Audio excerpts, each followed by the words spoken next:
Are here. Oh, great. Okay. Somehow I'm not seeing people.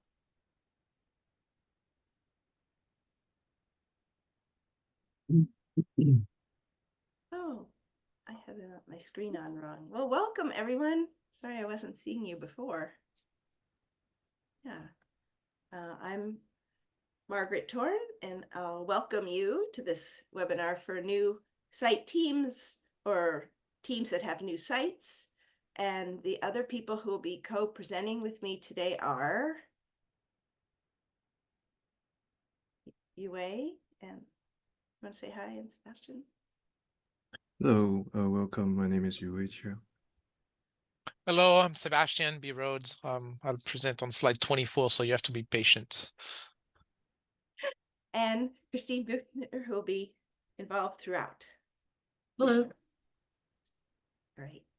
And in a minute, we'll ask everyone to introduce themselves as well. Yeah, so I'm just going to jump in and get started because the main thing is to make sure that we have a lot of time for your questions and discussion.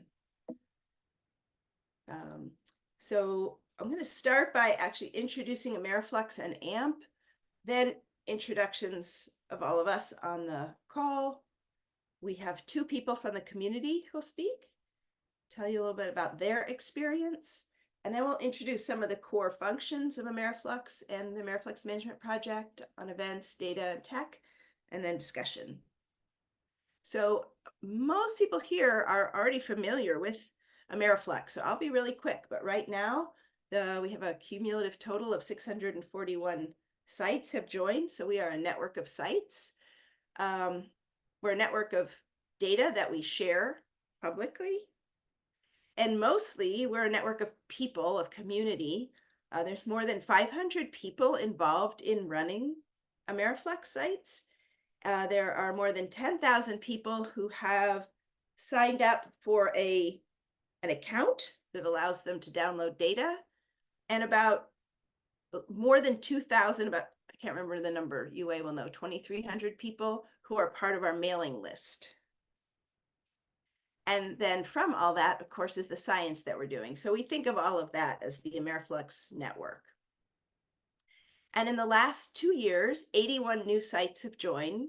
So you are all part of that group. 31 of those sites have already published data, by which we mean have data that are available for download at the Ameriflux site. And what we think's really cool is how many different countries are represented in these new sites. Many more growing in South America and Central America. So now we'd like to do introductions. And what I'd like to see is if people would mind turning on their video. I mean, if you can't, that's fine, but turn on your video. And then if you have, I want to do introductions, but the way I want to do it is if this is the first site for you. A lot of people here have added a second site or a fifth site, or they're registering 6 sites. Okay, Natalia, do you have a question right off? No, sorry. I was trying to say that I'm one of the people with the first site in Ameriflux. Oh, awesome. Then will you go first? Please? Okay. Thank you for seeing yourself. That was perfect. And can you use the annotation on your Zoom? Yes. And you can put a symbol. If you're, if you guys figure it out, there's a little symbol or a little squiggle where your site is.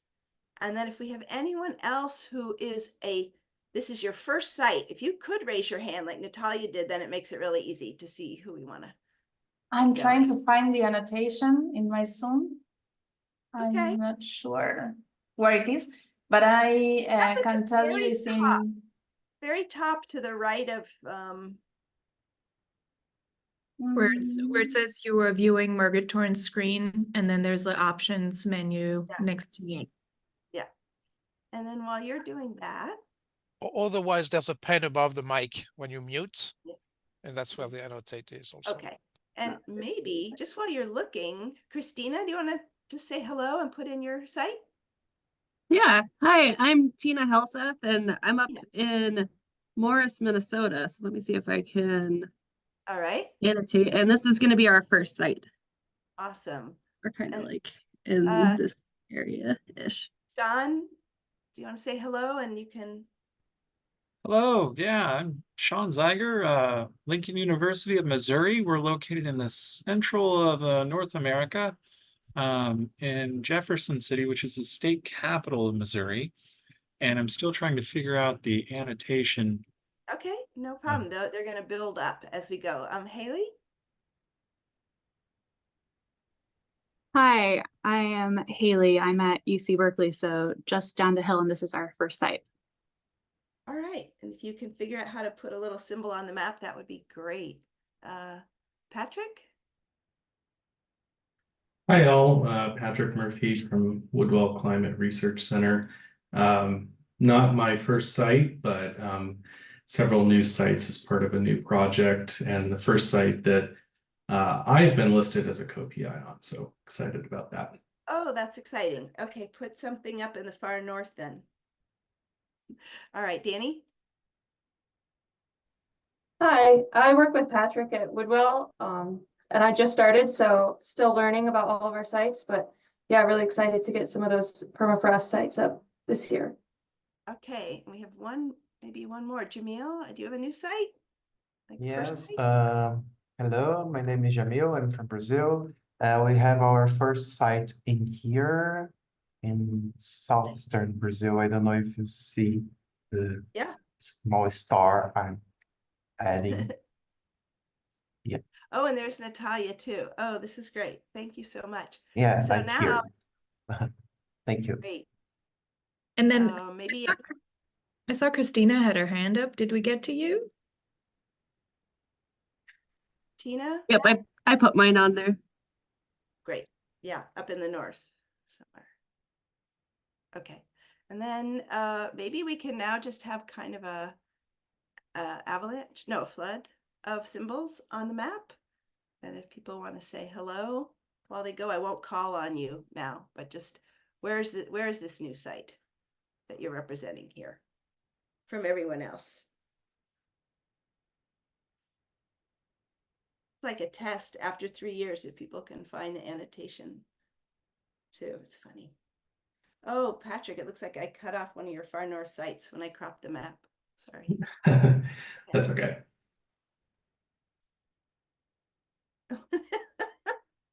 Someone found the hearts, Christine. You did. All right. Any others? Your site? Sparkle, where's your site? Yes, I'm Xiaoming Song, and I'm and now we are working on at register maybe 3 sites in the urban area of Phoenix City. So it's around here, this circle in the Phoenix. Yeah. Mhm. Well, let's see if anyone else wants to draw annotation, and otherwise I think we will go to the next slide because maybe it's a little hard for people to do the annotation. Thank you. And this is, oh, look, we still have the hearts. That's great. So this is just so you can see where the vegetation type of your site fits in. Maybe next time we'll have people just sort of put a check mark in which vegetation, so we see where we're adding. But if you are in a savanna or woody savanna or a mosaic of natural vegetation cropland, you're still in the real minority of our sites. Now that we're getting more tropical, we have a little bit more evergreen broadleaf. Russ is here, so we have some closed shrubland, and urban is growing, and then you can see the big ones up at the top. So some of you are new to having a site in Ameriflex. I want to say just quickly what we see as some of the benefits of being part of Ameriflex and why we're happy that you've joined. First is community. So not just these people here, but it's a much larger community. But I hope from the discussion, we get to know each other and have a little community here of the newbies. Being an Ameriflex site gives you some visibility. Your site is searchable and findable. And for collaboration, and if you're writing grant proposals, it's helpful. We help you make high quality measurements, and you probably already are. And then through data sharing, you get data credit, you get more eyes on your data, help you find mistakes, and you're part of a bigger scientific enterprise and products. So to help all make that happen, DOE funds the AmeriFlex Management Project, which has these 4 core functions. You're going to hear about 3 of them today.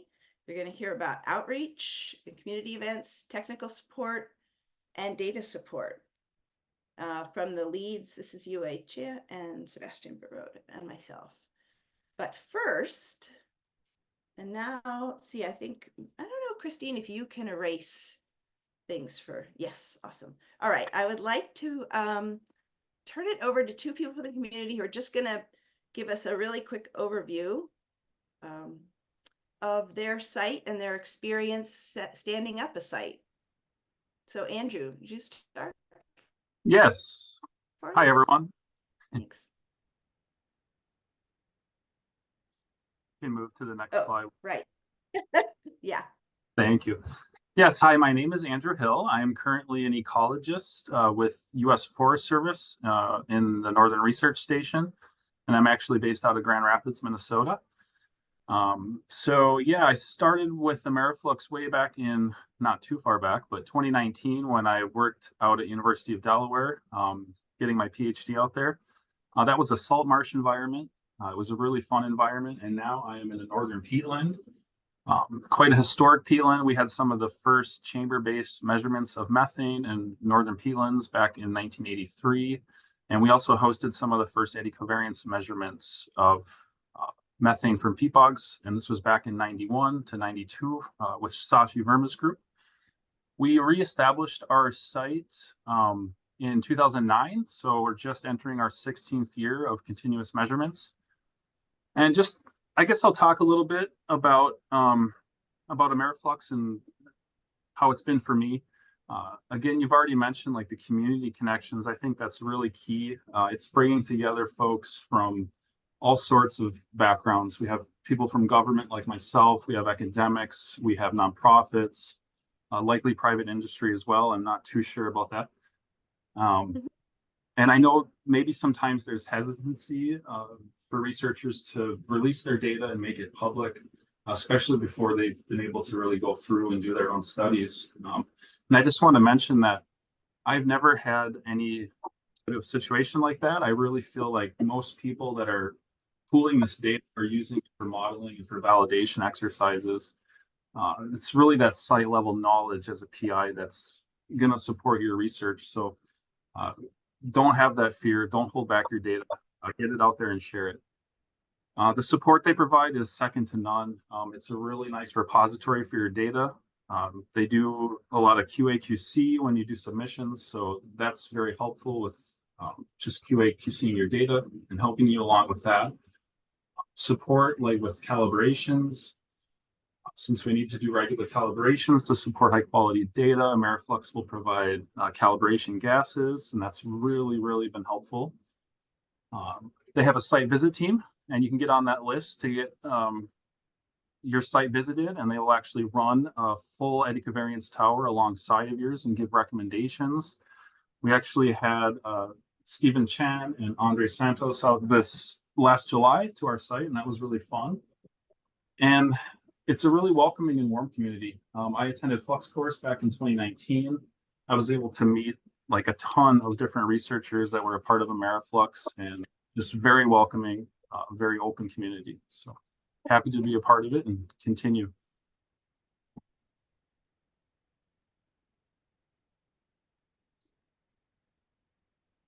You're muted, Margaret. Have you ever watched Breaking Bad? I never did. Okay. I love that photo. No, I just was wondering if you did, because there's just like a picture of one of the main actors. Oh, Yeah. How does the methane and mercury emissions relate to? yeah, sorry, I didn't even talk about that. So that's just kind of some of the work that historically has been happening at our site, USMBP. So I guess more in the future, especially in regards to methane. We're working on possibly implementing an eddy mercury system as well to measure the high frequency emissions of or fluxes of mercury in the peatland. And was the site visit helpful that you got this year? Yeah, we haven't gotten our report quite yet. I think they're busily working away at it, but yes, they're very helpful and very fun to work with as well. Great. Anybody else have a question for Andrew? Otherwise, I'll move on to Paul. So Paul, would you take it away? Thanks. I'm pretty much just going to echo what Andrew said, especially the support we've received from the community. I'm a hydrogeologist with the Utah Geological Survey, and the state of Utah is very interested in understanding water fluxes. And so we've been actively constructing a network of eddy covariance units across the state of Utah. And I don't think we would have been able to get as much done as we have without the support and technical expertise of the Ameriflux team. And it was really nice to get to meet some of you in person at the recent AGU meeting in San Francisco. And it's just been, I have other states that have been helping start their own water flux programs, and I highly recommend Ameriflux to all of those states.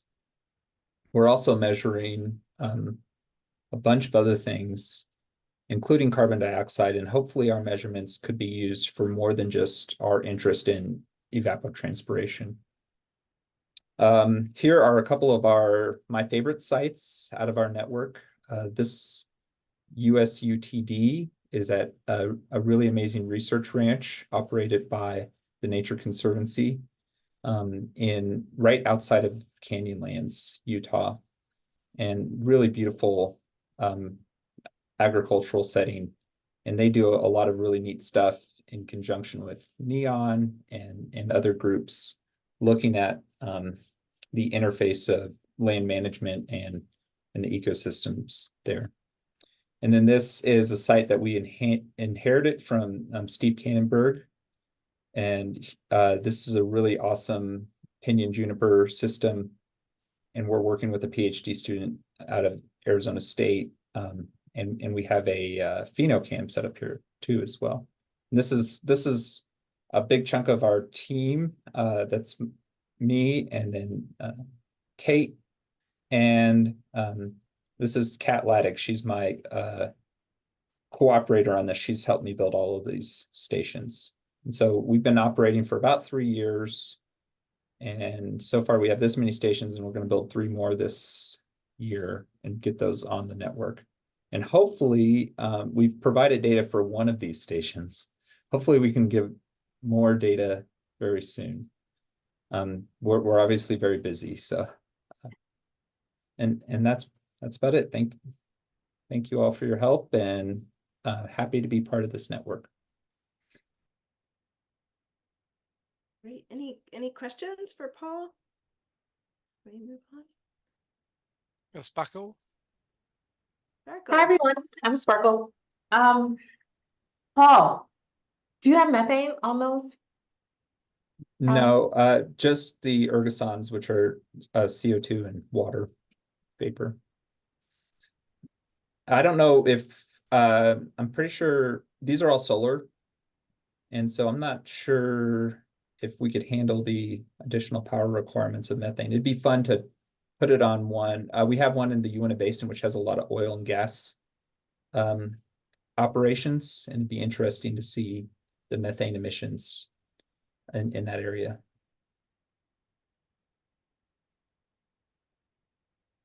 Yeah. And Sparkle, just to what would be the ecosystem you would think would be more relevant? And the reason I'm asking is because, Paul, we also have a loaner program for methane instrumentation, and if you want to see if that's worth extending those measurements for long term. You can do some tests, short term deployments, for a few weeks to a few months using that loaner system and say, oh, it does make sense in my ecosystem. I should, same way as what we've done for USCDM, right? It was following up a rapid response system request from Steve to study the recovery of Pinyon Juniper ecosystem following intense droughts. And then it led to your sites now, so which is fantastic. Yes. I think it might Steve- be interesting to see methane on that Pinyon Juniper. Oh, If it was yeah. I don't know enough about, I'm just a lowly geologist, but it would be cool to, Steve's actually published some really interesting research on the water use of this ecosystem from the loaner equipment provided by Ameriflux. And I'm hoping we can continue that, looking more at what he was looking at and extending that with some other measurements done. We also have a sap flux set up in the Pinyon Juniper stand in the background. You see a little solar panel. That's for the sap flux setup. But yeah, methane. I don't know. That sounds like another rabbit hole to go down. It's a good one, I swear. Great. Thank you. Good question. And we got to say something about the methane loaners. So what's next? Okay, I want to be quick here so you can hear more about data and tech, and then we have time for lots of discussion, more discussion at the end as well. So just to give you a brief overview of some of the community events and activities. One thing is we do a theme year most years. Recently we've had one. We had Year of Methane Fluxes, Year of Water Fluxes, and right now we're in Ameriflux Year of Remote Sensing, which, thank you, Russ, it's 2 years, so it's really the biannual Year of Remote Sensing.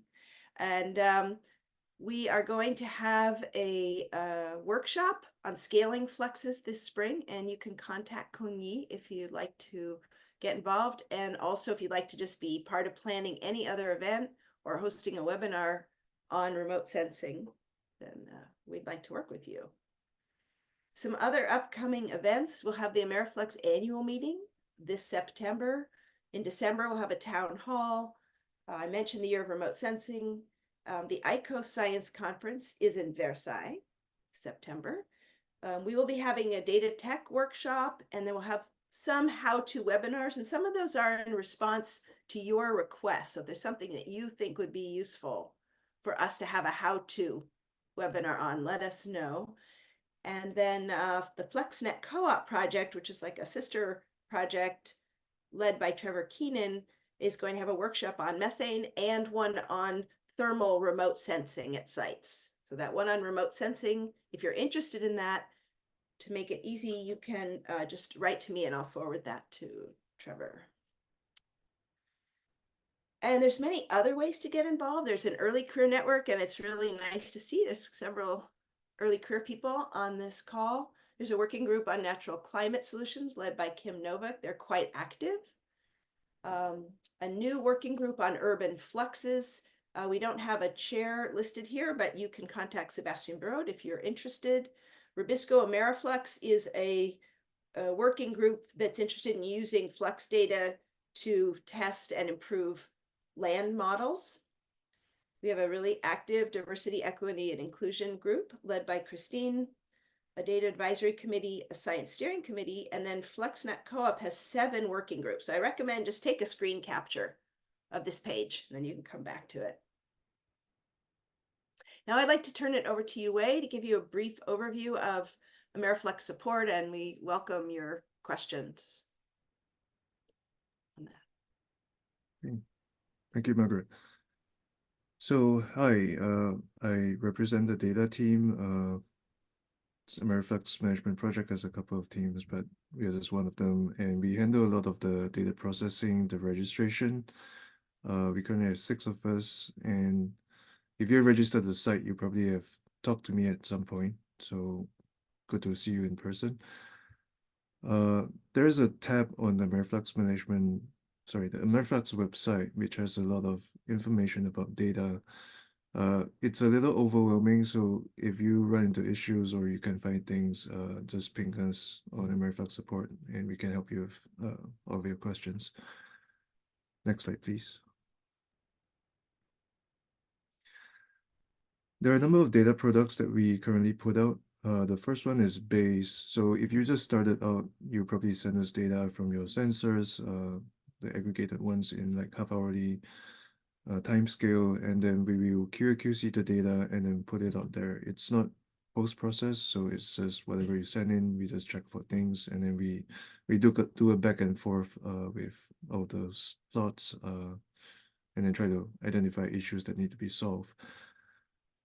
And once that's published, then there's an opportunity to publish the FluxNet product. And the FluxNet product is a continuation of the previous FluxNet 2015 product, which is, I think everyone knows here. So that has more post-processing involved, gap field partition, uncertainty quantification, and it's generated using the OneFlux pipeline. There's a couple of caveats to that. So your data has to be released under the CC by 4 policy. I'll get to that in my next slide. And then there's a couple of other key variables that need to be collected or submitted. The other one I want to talk about is BADM, which is, at this point, is all other kinds of data, like metadata, information about your site, other kinds of networks you're part of, things like that. So these are things we put together with the base product and the FluxNet product. And on the data policy side, we have, I think when we register the site, we offer 2 options. So there's a CC by 4, which is a more open data policy. And then there's what we call the legacy policy, which is what we used to adopt before. CC by 4 is a prerequisite. I just talked about that. But if you have concerns about your data and you need to stay on the legacy policy, that's fine. Just know that, yeah, there's going to be some things which we can't really do because of the data policy itself. Next slide, please. Okay.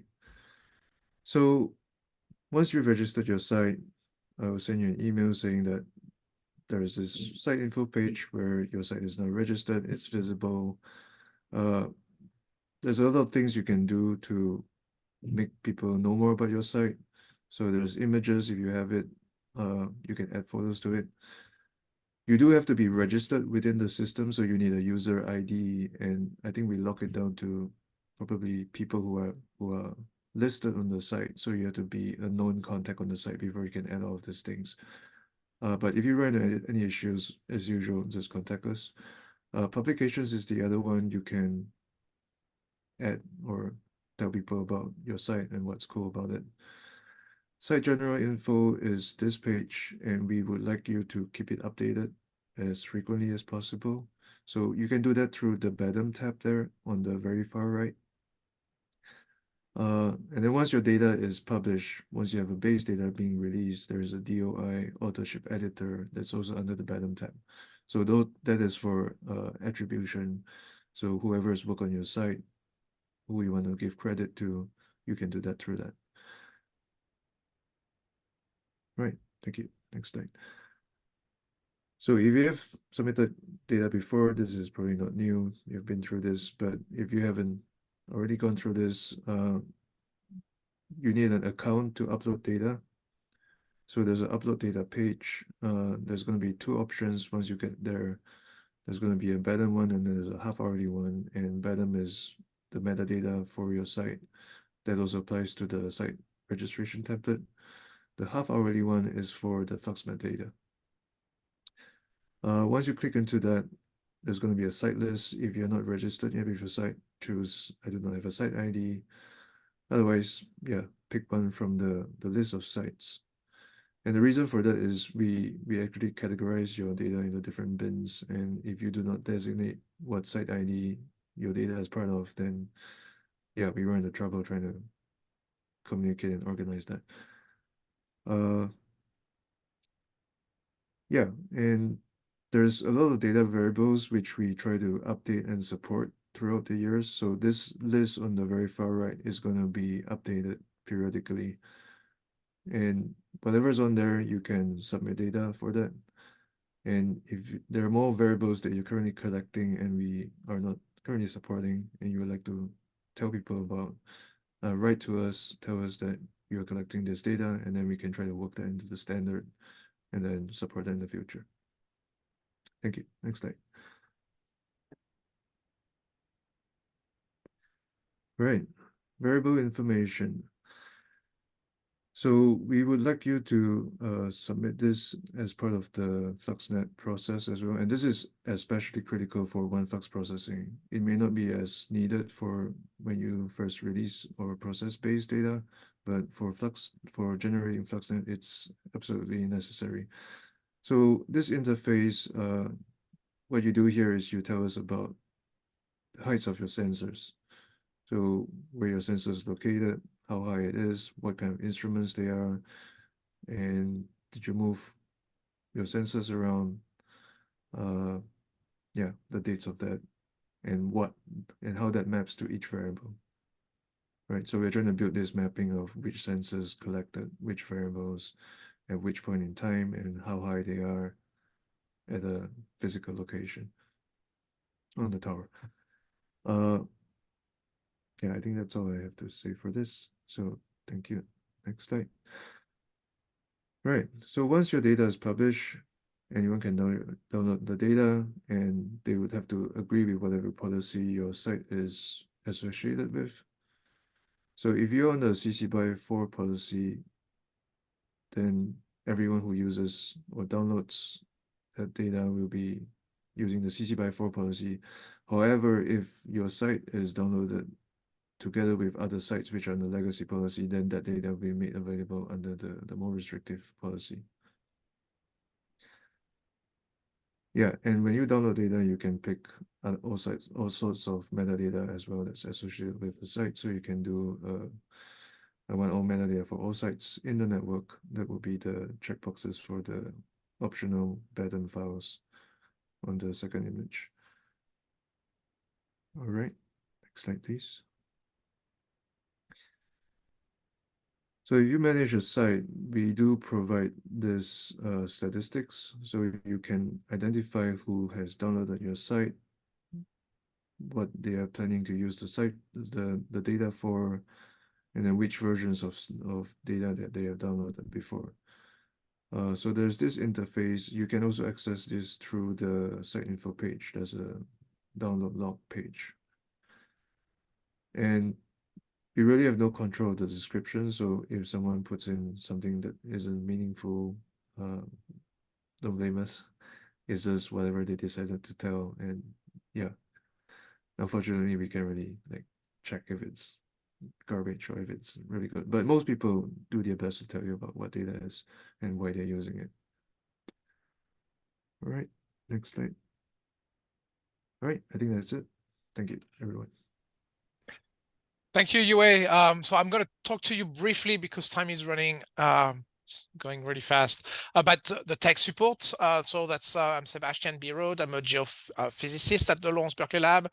I am Margaret's deputy for the AmeriFlux Management Project, and I lead the awesome tech team that you've heard a little bit about. The team has Stephen Chen as my deputy for the tech team. Hao-Sun Chu is sitting on both data and tech team, so it gives us a really unique perspective and integration of those two activities. Sigrid Dangle handles a lot of the bottom information that we have that we request from site team to push on the one flux processing. And Andre Santos is our new addition and has been going to a few site visits. You can always contact us at the no, that's fine, at the ameriflux-tech@lbl.gov when you have questions about the services that we have. We have also a link shown on the right on the AmeriFlux website page for the tech team. So thank you, Margaret. Next slide. So some of the support you've heard from Paul that we provide. So I'm going to go really quickly. We provide ERGA calibration gases, both for span and targets for CO2 and methane. We don't provide nitrogen tank for your zeros because we think you should be able to get this from local providers, gas providers. We do have loaners for dew point generators that now are being discontinued by Lycor, but we have two in hands to help you with calibrating your ERGAs for water. We have an instrument loaner program for solar radiation sensors, for ERGAs, for sonic anemometers, and solar radiation sensors being both for components net radiometers or power sensors. We also have a loaner profile, portable profile system. If you have a tall canopy ecosystems where you run at your site and you want to have an idea of what the storage term is, and you don't want to, you don't know if it's important or not. So if you want to test this, we'll loan you a full portable profile system to estimate this. And then we have leaf area index sensors that we send to sites upon request. Thank you, Margaret. Next slide. So one of the activities that we have also is the rapid response system. It's a loaner of a full ED covariance plus meteorological sensors that we loan up to 3 years. In response to either ecosystem disturbance, something that happens at a location that you'd like to study. It takes time to write a proposal. You want to be really quick in deploying a full ED covariance system to study either the ecosystem recovery or impact of insect infestation, wildfires, and so on. So we have put together six systems. Loaner systems. 2 are right now being loaned.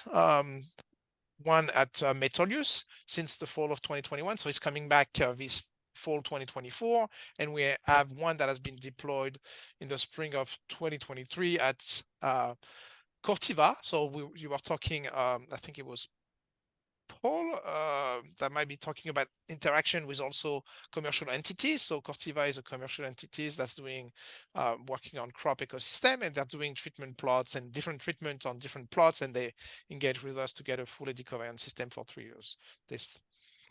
And then the new rapid response system we have, which are really, really exciting, is dedicated to urban environments. We have 3 systems available. We wrote a report on use of ED covariance in urban ecosystem. We held a workshop last October in Chicago area, where we invited people, and we're going to publish a report on the workshop that we had that was, looking at different use cases, how people across the world has been using ED covariance to really help our understanding of urban ecosystem, urban environments. To apply for the rapid response system, there's a link below. I believe we'll share the slide with everybody, so you can either screen capture, but you'll have the slides, and that's why you put a request for the rapid response system to us. Next slide. So as Margaret mentioned, we had a year of water instrumentation, a year of water a couple of years ago, where we had 2 phases where we bought a lot of equipment for increasing the water related measurements at US-based AmeriFlux sites. So that's done. The second phase of that project that we have was for calculating water retention curve at AmeriFlux sites. So, and we're in the phase 2 of that project, where we are now contacting the PI, Kim Novick and Rich Phillips at the University of Indiana, are contacting individual AmeriFlux sites to request to see if they want to participate and willing to collect soil cores and send those to University of Indiana to be analyzed. Next slide, Margaret. And then, of course, our goal is to collect, to promote the collection of high quality data across the network, right? So 3 things that we've put in place is the site visit light, that focuses on data processing. So you can contact us at the address shown here. We also have an in-person site visit. So that's what we did at USMBP that was described earlier. And you can also visit the AmeriFlux webpage, tech webpage, that has a lot of information and resources to help you collect better data. you can also, so I mean, you can contact us to participate in our new program that's emerged after COVID, where we could not go in person to a lot of sites. It's called the Site Visit 2.0. And we are putting a program with Ambassador Local Rep. We started last year in August, where Sigrid Dengel led a mini workshop in Wisconsin, where we had about 20 people attending, and we trying to foster a more decentralized approach to community engagement. So next slide, Margaret. And of course, you were hinted at this, there are criteria to benefit from all the services that we provide. So there's a web link that's shown here that tells you definition for service eligibility. And there's a more explicit description of what means to be active, responsive for a site. So if you want to have tech support site visits, if you want to have tech support site visit light, the loaner instrumentation, the rapid response system, one flux eligibility, one flux ready. So you can go into the detail of this, but that's a really important things for you to check, because we're going to ask you to meet those criteria before we can do anything for your site. Next slide. I think that's the last slide. So Sebastian, I'm going to ask you a question on this one before I unshare the slides. If someone has a new site, if they're on this invite list, they've stood up a new site in the last 2 years. So then their eligibility requirement is to be responsive, right? It means if we write to you, please write us back. If we need something, tell us, otherwise we can't work with you. And to have selected the data sharing policy CC by, correct? Those are the, that's right. So depending on the criteria is a little bit more strict if you want a full-on site visit, for instance, than if you want a site visit light, which is processing review. Right. The big difference is you don't have to meet all the active definition that we have listed on the website, right? Which is do they have to have their data published in order to ask for a site visit? Site visit light, no. Okay. But site visit in person, yes. So even if you're a new site. Even if you're a new site, because it's so much effort that we put. Yeah. I mean, it takes, yeah. and sure. Yeah. So that's the big distinction. But please, you start with engaging with us. Don't make the assumption that you don't qualify. You have questions, engage with us, and then we'll start a conversation on how to move you, depending on your request, to a point where we can address and help you. And I think an important message I'd say here for anyone, even if you have not submitted data yet, is to get started talking to us. We want to help you. So if you haven't submitted data, the first thing is we'll work with you to help you get data submitted. And you can ask technical questions anytime. You can reach out to Sebastian anytime. So don't feel like this slide is telling you don't reach out to us yet. That's not what we mean to say here. Is that fair? Absolutely. Absolutely. I mean, we're trying to really help the community. And if we don't have an answer, there might be somebody in the community that has an answer for you also, right? So we are really the gathering all the information, everything you need to get this going. Great. Well, it's so nice thank to see you people. so much for the great overviews of the tech and the data. So what I'd like to do now is open it up for questions of any kind, or people want to share something. And especially like to hear from people maybe who have not tried to submit data yet, or are in some other way really wondering where to get started, how to get started with something. And I think most new sites have not published data yet, so you're in this boat. Do you know where to start? Like Yue, what's the very first thing someone should do? To register a site. Once it's registered, now they want to submit once it's data. registered. So once it's registered, try to work on, I guess, getting your data into the format that we accept. And there are instructions about that on the website. But if you get stuck, let us know. I think some of the software like EdiPro also supports the format that we currently use. So we work with all these commercial vendors to try to make sure that it's easier to get data to us. And remember that at least, I mean, on the data intake team, most of us have operated site or operate sites. So we're very familiar with some of the challenges of getting that process going. So, and there's no bad questions. Yeah, Sam? Yeah. I'm just wondering, do you have a flow chart or something to show us step by step about how to and how and when to submit which type of information, and something like that would be quite helpful for us to finish the site registration process. UA? Is there a process? Is Yeah. that, I'm sorry, One page or flow chart. Do flow this chart? first, then do this. Flow chart, then do step by step. Yeah. No, we don't have a flow chart, unfortunately. Usually what happens is, when the template gets to us, we respond within a week or so.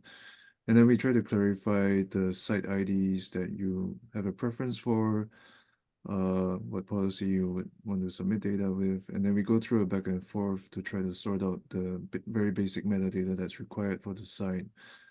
And once that's done, then there's a confirmation email that says that the site is registered.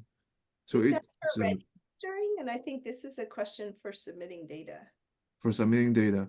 Yes. For submitting data, it's similar, but so you go through the upload data page and then you submit the file, and then there's a ticketing system that we use. So you get an email saying that your data has been received. There's actually two sets of checks in the data QAQC.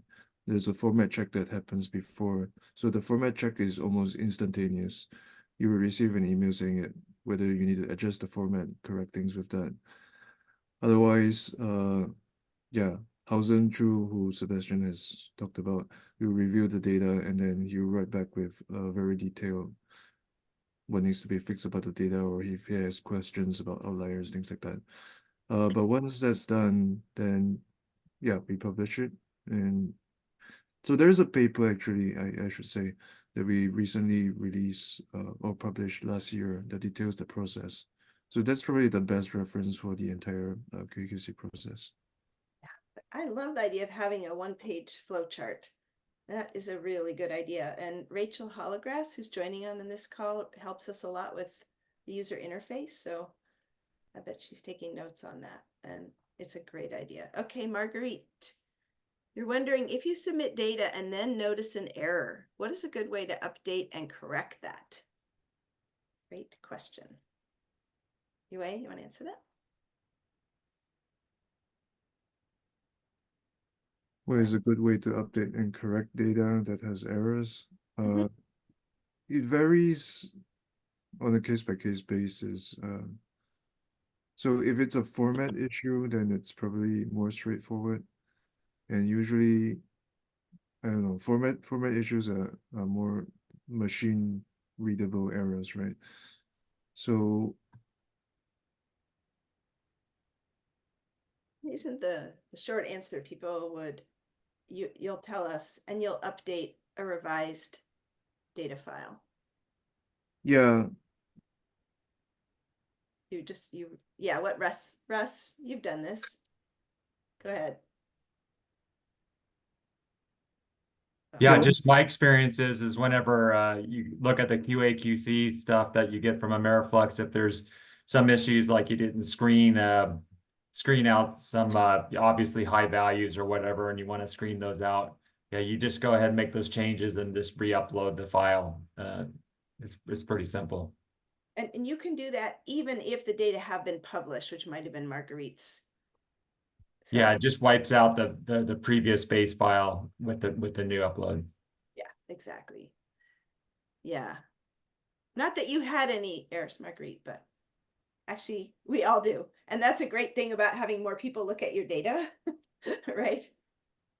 Okay, these are great questions. What else from, maybe I want to say something for the sites, Natalia and Jamil, that we have now have the ability to do more for sites that are not in the US. So we're always willing to look at data. We're always willing to talk to you. But even in terms of some loaner or site visits, we're working towards being able to do a lot more. So go ahead, Natalia, if you have a question. I was wondering that if it is possible to do visits to sites even we don't qualify yet outside the US. And how is to travel with the instruments? It's not always easy in different countries. In Argentina, they're having some problems with that. So I don't know if you think about that. Yeah, of course. I mean, and Natalia, you're in where are you located? You said it In Buenos Aires, Argentina. Okay. Very south. Yeah, so we haven't done in-person site visit outside of the US, but we've loaned equipment outside of the US, and we've done site visit lights, which is a good process to start if you have never. So meaning we're focusing on the way you process the data, and usually that leads to looking at from the raw data to like high frequency data to the processed data. So that's a really good process to start with. Can you tell me a bit more about that light visits? What exactly we do with you? So we're asking you to tell us how you think you're processing your data, the type of correction you're doing, how you're filtering your data. And then we try to replicate what you've done. And then we compare results. So we cannot tell you if your instruments are not working. We can tell you if the processing is in line with what you're doing. The only way to test instrumentation is to physically bring sensors. One thing we're thinking about is maybe not bring equipment, and that's mostly for the US because the cost of traveling abroad is pretty high, but we could also send people to just assess quickly, spend a couple of days at a site to visually and look at the sites and talk to the site team. That's another thing we're thinking about instead of increasing our visibility, the visibility of sites. Thank you. So, but feel free to engage, right? I mean, we should really talk. Yeah, you can start doing that site visit light or that data checking very early. You don't need to have years of data. You can start doing that and talking with them early on if you want to. Yeah. Anyone? Let's see what other questions. So this is great. Some people here I don't know. Don't recognize. I don't know where. John, I don't know where your site is, or Maria. Anybody else?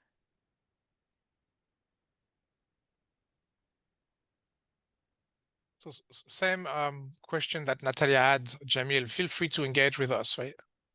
Yeah. Yeah, John, what's going with your sites? Thank you. Yeah. Hi, Margaret. Hi, everyone. I'm kind of new to Ameriflex. I started at the University of Michigan and have been operating the two Flex towers here, taking over for Chris Vogel. But part of my reason for joining today is I'm also part of the Great Lakes Evaporation Network. And Aaron Nichols from Environment and Climate Change Canada recently established a new site as part of our network on Lake Superior with the Standard Rock Lighthouse. So that's one of the new open water evaporation sites that Margaret showed. And it's about a 16-year data set, 15 years, I think. And I operate a site on Lake Superior as well that we're going to be adding to the network. So I'm starting to learn a little bit about that initial process. I've been part of Ameriflex running a site that's already been established for a long time, and now I'm starting to get interested in starting my own. So sort of putting the cart before the horse when I started here, but now it's fun to kind of think about starting something new. John, here in Utah, we're trying to get a site set up in or on the Great Salt Lake. And I was wondering if there's anybody with your network that we could get in touch with to maybe get some advice. Absolutely. I'd be happy to be the first one to volunteer. I work with Peter Blanken at University of Colorado Boulder, who's also got the Niwot Ridge site, and then Chris Spence at Environment and Climate Change Canada. But why don't we connect offline? You can find me on the UMBS website, University of Michigan Biological Station. And love to come out and visit the area and kind of scope things out with you if you're interested in that. Cool. Thanks. You bet. Yeah, that's a great example of, you know, facilitating community engagement. So that's fantastic. And John, we talked to Erin Nichols about a week ago on the 24th. So I think we're seeing a path forward to add more sites. Good. So Well, as we get more, maybe we could have a working group devoted to lakes and wetlands and water surfaces. Yeah. That's a great idea. You could at least do one webinar, get some people in, see what the issues are. Just have one conversation. Yeah, thank you. And I don't know, Sylvain, I don't want to put you on the spot, but it'd be great to hear from you. Hello, bonjour. Oh, okay. I thought that's what I thought. Yes. Yes, I am Sylvain and JJ. JJ. We are based in UC Santa Cruz, and I am also based in Dennis Lab at Berkeley. And we just, I just started Edicovariance a few months ago, and we have 5 sites on the 5 sites on wetlands. And so for the moment, we didn't publish any data, but we have published the BADM. The BADM. The BADM. Which still probably needs some help. They've been up for, well, 3 of them have been up for almost 2 years. And 2 of them were just put up in May of 2023. So they're not so new anymore, but we're still trying to get our data and I guess processing pipeline down to a science, and that's what Sylvain is helping with. Yes, because for the moment they spend a lot of time to build the tower, to set up the towers, but nobody looked at the data before. So now I have a lot of data of 5 towers. Some of them are here for 2 years, and nobody cleaned the data. So I spend a lot of time on the QA/QC, and I don't know at which point I can send the data, how I can make the assumption that they are clean enough for AmiriFlux, or if I just need to send this data and I will talk with you, and so voilà. I don't know. So if you, since you're local, I invite you also to come to LBL. Reach out to us if you wanna. We can have this, you know, power and discuss, you know, over lunch or something like this. But my recommendation to you is, because I go through the same process for the 7 sites that I run, the more cleanup you do on your data, the less reports on QA/QC you'll get, and that means the easier it'll be to go through that gate to the gatekeeper. So. Thank you. Okay. Yeah, Russ has a great suggestion also. And there are some sites, not exactly where you are, especially if your sites are down near Santa Cruz, if they're in the Estero, but yeah, from Dennis's, or that's a really good idea. Yes. Well, I was at the last tech meeting, and I'm the field technician for the towers. So I had just started the job then, and like Sylvain said, was inherited lots of problems with the data. So I kind of was in over my head, so I could take all the help that I can get in these workshops. Yeah, fantastic. I'm glad it's helpful. Yeah. Yeah. So Margaret, we're at time or? Yes, thank you. Jamil sends a message to thank us for welcoming you, and we welcome all of you. We're really glad to see you and have you join. And I know some people, well, Russ, thank you for joining to help us welcome new sites, and you have always really, really good suggestions. And Sam, thank you for the suggestion of the one pager. I'm going to work on that, and we will make one. And Tina, nice to meet you. I don't think I've met you before, so. Oh yeah, thank you for the goats. These are our fire fuel load protection. Yeah, thank you everyone for joining. Any last things, or we'll just say hello, and please give us feedback so we know what to cover next time. Thank you. Bye. Thank you. You guys. Thanks. Thank you. Thank you. Thank you very much. Bye bye.